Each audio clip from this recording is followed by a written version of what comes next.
नाज़रीन, इमरान खान साहब ने कहा था कुछ अर्सा पहले कि उनको बार बार पेशकश की जाती है। कभी कहा जाता है पाकिस्तान से बाहर मुंतकिल कर देते हैं, कभी कहा जाता है बनीगाला मुंतकिल कर देते हैं, कभी कहा जाता है कि आपको जनाब आज़ाद कर देते हैं। यानी बार बार इमरान खान साहब को डील ऑफ़र की जाती है और इमरान खान साहब इनकार कर देते हैं। आज से कुछ अर्सा पहले मोहसिन नकवी ने इमरान खान साहब को मुखातिब करते हुए ये ट्वीट किया था कि इमरान खान साहब बताएं आपको किसने डील ऑफ़र की है। कोई आपको डील ऑफ़र नहीं की, और बड़ी बड़ी बातें कर गया मोहसिन नकवी उसी एक ट्वीट के अंदर। लेकिन आज मोहसिन नकवी जिन पार्टियों का मरहून मिन्नत है या जिनकी वजह से मोहसिन नकवी आज सेनेटर बना हुआ है, उनके अहम तरीन रहनुमा वफाकी वज़ीर तारक फजल चौधरी साहब ने स्टेटमेंट देके मोहसिन नकवी को झूठा साबित कर दिया और इमरान खान को सच्चा साबित कर दिया। तारक फजल चौधरी साहब एक टॉक शो में बात कर रहे थे। आसमा शरादी साहिबा का टॉक शो था, उनके साथ अवैस अहमद साहब मौजूद थे, मुस्तफ़ा नवाज खोखर साहब भी मौजूद थे। तो उन्होंने कहा कि तहरीक इंसाफ दरखास्त देकर इमरान खान साहब को बनीगाला मुंतकिल करवा ले। यानी तहरीक इंसाफ दरखास्त दे, इमरान खान को बनीगाला मुंतकिल कर देंगे। हम पहले भी पेशकश कर चुके हैं, इमरान खान ने अभी तक दरखास्त नहीं दी। ये वफाकी वजीर तारक फजल चौधरी साहब कह रहे हैं। यानी नवाज शरीफ साहब को अस्पताल पहुंचाना हो तो ये घुटनों पे बैठ जाते थे PMLN वाले, पाकिस्तान से बाहर पहुंचाना हो तो 50 रुपए के स्टाम्प पेपर के ऊपर निकाल देते थे। हमेशा नवाज शरीफ ने डील की है, आसिफ अली जरदारी ने डील की है, लेकिन इमरान खान डील नहीं करना चाहते। वो अपनी ज़ात के लिए डील नहीं करना चाहते। वो कहते हैं एस्टेब्लिशमेंट आए बैठे बात करे, उन्होंने निकलना कैसे है बाहर, हम इलेक्शन करवा के पाकिस्तान खुद संभाल लेंगे। तो एक्चुअल तो मामला यह है कि एस्टेब्लिशमेंट के कब्जे से पाकिस्तान निकले, हुकूमत चाहे बाद में किसी की भी आ जाए। यानी अभी मकबूलियत अगर PTI की है तो एक आधी हुकूमत उनकी बन जाएगी, अगर डिलीवर करेंगे तो दोबारा बनेगी, नहीं करेंगे तो पीपल्स पार्टी की या PMLN की बन जाएगी। ये ऑब्वियस है, पॉलिटिकल पार्टीज एक के बाद एक हुकूमतें बनाते रहते हैं।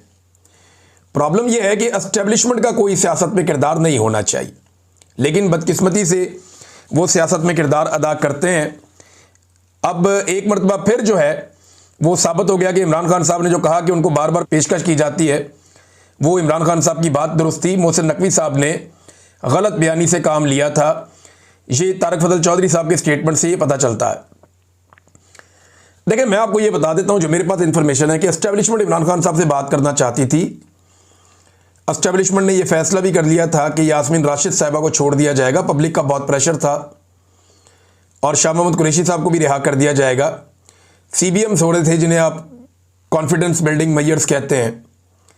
ये चीज़ें चल रही थी मई से पहले, लेकिन मई में जब इंडिया और पाकिस्तान का मार्का हुआ उसमें पाकिस्तान को कुछ फ़ायदा हो गया। वो जो फ़ायदा हुआ तो मिलिट्री एस्टेब्लिशमेंट को थोड़ी सी ऑक्सीजन मिल गई पब्लिक में, तो उन्होंने वो फैसला अपना तब्दील कर लिया। जहाँ पे वो उस वक्त पाकिस्तान तहरीक इंसाफ की मिन्नतें कर रहे थे बातचीत करने के लिए और रास्ते निकालने की बात कर रहे थे। मैंने आपको बताया भी था एक वीलॉग में कि मुझे तक रब्ता करके एक दो लोगों ने ये दावा किया कि जनाब बड़ी जल्दी हालात ठीक हो जाएंगे, मिलिट्री एस्टेब्लिशमेंट अपने आप को सियासत से अलग कर लेगी। तो मैंने उस वीलॉग में भी ये कहा था कि जब तक ये नहीं कर लेंगे तब तक हमें यकीन नहीं करना चाहिए। ये कहानियाँ ही होती है। लेकिन फिर जब इंडिया और पाकिस्तान का मार्का हुआ, इन्हें थोड़ी सी ऑक्सीजन मिल गई पब्लिक के अंदर, या पब्लिक के अंदर इनकी गेम बेहतर हो गई, तो इन्होंने साथ ही कहा जी नहीं, अब कोई मुज़ाकरात नहीं, कोई चीज़ नहीं, फ़ौरन ये पॉइंट ऑफ नो रिटर्न पे वापस पहुंच गए। लेकिन अब दोबारा से उनके हालात पतले होना शुरू हो गए हैं। आजकल खबरें ये दी जा रही हैं या दिलवाई जा रही हैं, लेकिन खबरें आ रही हैं। खबरें ये दी जा रही हैं कि हुकूमत और एस्टेब्लिशमेंट में कुछ प्रॉब्लम्स क्रिएट हो गए हैं। एस्टेब्लिशमेंट के जो करीबी लोग हैं, जैसे कि मोहसिन बेग साहब हैं या इस तरह के और कोई सहाफ़ी हैं, वो अब हुकूमत के ऊपर ख़ास तौर पे पंजाब हुकूमत पे और इधर उधर तनकीद करना शुरू हो गए। मोहसिन बेग साहब का अपना एक प्रॉब्लम भी है कि उनके जो तीफ़ी भट्ट का कत्ल हुआ, पुलिस ने जो उन्हें कत्ल किया वहाँ पे मावराए अदालत, मावराए कानून लाहौर में, तीफ़ी भट्ट का बड़ा लाहौर में नाम है, बहुत सारे हवालों से लोग जानते हैं। वो एक जो लाहौर का पूरा एक अंडरवर्ल्ड है, वो इस तरह के लोग हैं। और भी बहुत सारे लोग थे और इनकी दुश्मनदारियाँ पुरानी चलती रही हैं और मुख्तलिफ़ किस्म के मामलात इनके बड़े पेंडिंग हैं। बहुत सारे मुकदमात इनके ऊपर हैं, इनके मुखालिफिन के ऊपर भी हैं, ख़ानदानी दुश्मनियाँ भी चल रही हैं। तो तीफ़ी भट्ट ने नवाज शरीफ वगैरह को बड़ी सपोर्ट भी माजी में की हुई है और मोहसिन बेग साहब के इन लोगों के साथ अच्छे ताल्लुकात। हो सकता है उनको उस बात का भी गुस्सा हो कि ये ज़्यादती हुई है। लेकिन जनाब मोहसिन बेग साहब और दीगर जो कई सहाफ़ी हैं वो अब हुकूमत पे तनकीद कर रहे हैं, जो रुकी हुई थी वो तनकीद पहले नहीं हो रही थी। लेकिन इसका मतलब हरगिज़ ये नहीं लेना चाहिए कि आसिम मुनीर साहब नवंबर में घर जा रहे हैं। ये मेरे ख्याल में कबल वक्त होगा। नवाज शरीफ के बारे में आप कोई प्रिडिक्ट तो नहीं कर सकते। नवाज शरीफ का प्रॉब्लम है ये कि वो अपने अलावा किसी और को ताकत के किसी ओहदे के ऊपर बैठा हुआ नहीं देख सकता। नवाज शरीफ के लिए ये बर्दाश्त करना भी बहुत मुश्किल है कि मेरा भाई वज़ीर आज़म पाकिस्तान बना हुआ और मैं क्यों नहीं बना। यानी इनका शरीका भी होता है ना। ये लास्ट टाइम जब बनाना था तो शाहिद खाकान अब्बासी को बना दिया था नवाज शरीफ साहब ने, शहबाज शरीफ साहब को नज़रअंदाज किया था। तो ये एक नवाज शरीफ साहब का प्रॉब्लम तो है कि वो किसी जर्नैल को, किसी सियासतदान को अपने से ऊपर नहीं देख सकते। उन्हें मुकम्मल ताकत पसंद है। दूसरा एक और चीज़ भी आपको ज़हन में रखनी पड़ेगी कि मौजूदा जो आर्मी चीफ है इसने ट्रंप के साथ अच्छे ताल्लुकात बनाए हैं। और एक बात और भी देखें कि जो DGISI है उसे एक्सटेंशन मिल चुकी है पाकिस्तान में। तो एक फेज तो तय हो चुका है कि DGISI वो एक्सटेंशन ले चुके हैं। आर्मी चीफ के ट्रंप के साथ अच्छे ताल्लुकात हैं। 5 साल वाला कानून पहले बना हुआ है। तो क्या वाकई आसिम मुनीर साहब नवंबर में घर चले जाएंगे? तो मेरे ख्याल में ये इस तरह की चीज़ें बाद वक़्त फैलाई जाती हैं ताकि थोड़ा सा जो लोगों के अंदर एक मोमेंटम बन रहा है या रिएक्शन आ रहा है, लोग थोड़े मुतमईन हो जाए। लोगों को जब लगता है कि वो बगैर लड़े जीत सकते हैं तो वो लड़ाई का इरादा तर्क कर देते हैं। बाद वक़्त ऐसी चीज़ें इसलिए भी फैलाई जाती हैं। कोई वजह नहीं है कि इस तरह के किसी प्रोपेगेंडा पे भरोसा किया जाए। हर जमहूरियत पसंद को आसरा दिया जाता है वक्ती तौर पे और फिर वक्त भी निकल जाता है। आजकल नून लीग और पीपल्स पार्टी वालों को आप देख रहे हैं ना, वो आपस में नूरा कुश्ती कर रहे हैं। ये नूरा कुश्ती है। जैसे ही इमरान खान मैदान में आएगा आप देखिएगा ये दोनों मिलकर इलेक्शन लड़ेंगे। जैसे ही इमरान खान मैदान में आएगा आप देखिएगा ये इकट्ठे हो जाएंगे और ये इमरान खान के दुश्मन बन जाएंगे और ये एक साथ मिलकर इमरान खान को मारेंगे। ये नूरा कुश्ती इसलिए कर रहे हैं कि अपने अपने हलकों में अपने अपने लोगों को थोड़ा सा एक्टिवेट करें, क्योंकि इनके कारकुन की अब ये कैपेसिटी रही नहीं कि वो पाकिस्तान तहरीके इंसाफ का मुकाबला करे या उनके बयानिए का मुकाबला करे। लेकिन एक दूसरे के बयानिए का मुकाबला ये कर सकते हैं। तो इसलिए कारकुन को मुतहर्रिक करने का इन्होंने एक नया तरीका निकाला है, उस पर ही आजकल काम कर रहे हैं। राणा सनाउल्लाह का एक बयान आया, उसको आप नज़रअंदाज नहीं कर सकते इस मौके पर, क्योंकि थोड़ा अजीब बयान है। उन्होंने कहा जी फील्ड मार्शल आसिम मुनीर के होते हुए सियासतदानों ने अगर मौका गंवा दिया और मसाइल हल ना किए तो शायद कल कोई ऐसा आ जाए जो उनको मौका ही ना दे। मेरी बात याद रखें।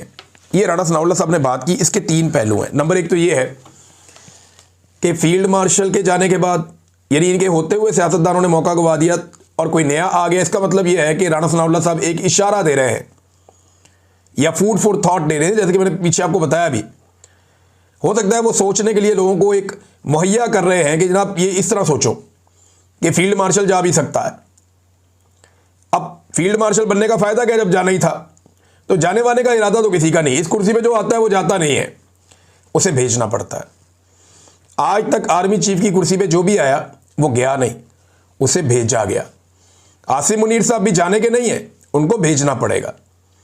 जनरल बाजवा जिस वक्त अपनी स्टिक हवाले कर रहे थे आसिम मुनीर साहब की, तो उनकी बॉडी लैंग्वेज आपको याद है?